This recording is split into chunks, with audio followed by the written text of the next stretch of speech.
JK Yadav Films.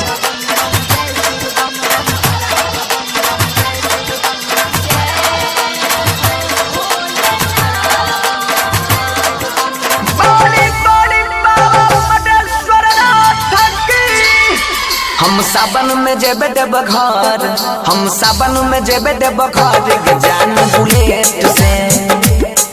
हम सावन में जेबे देब घर जान बुलेट से। आ दुगो गंजी के रुआ गमछा, आ दुगो गंजी के रुआ गमछा मंगाई ले बनेट से। हम सावन में जेबे देब घर जान बुलेट से। हम सावन में जेबे देब घर जान बुलेट से। JK Yadav Films.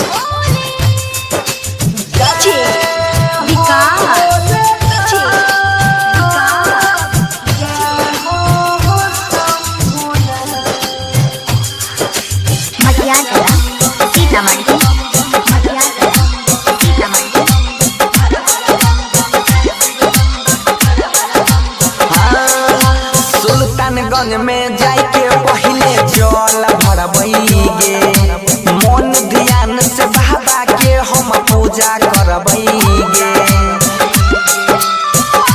हाँ, सुल्तानगंज में जाके पहले जल भरबैगे, मन ध्यान से बाबा के हम पूजा करबैगे।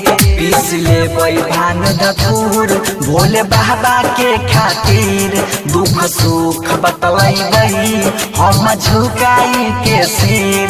धारैले चल लाइन में लगबै न लेट से। हम सावन में जेबे देब घर के जान बुलेट से।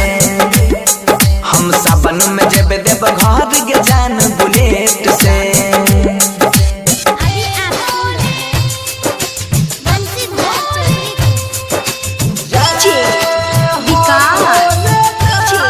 JK Yadav Films.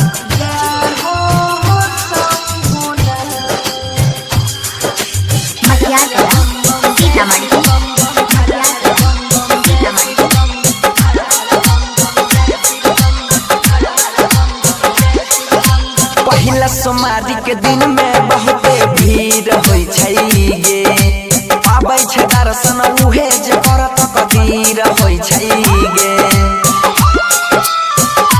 हाँ, पहिला सोमवारी के दिन में बहुते भीड़ होइ छै गे, पाबै छै दर्शन उहे जे करत कदीर होइ छै गे। बाबा बैजू के मंदिर में जतना लोग आबै छै, सच्चा हृदय वाला सुख के फल पाबै छै। बनसी धर भरत भयंकर हटतो न गेट से। हम सावन में जेबे देब घर के जान बुलेट से। हम सावन में जेबे देब घर के जान बुलेट से। जय मां कत्यानी रिकॉर्डिंग स्टूडियो मानसी एक कन्या। JK Yadav Films.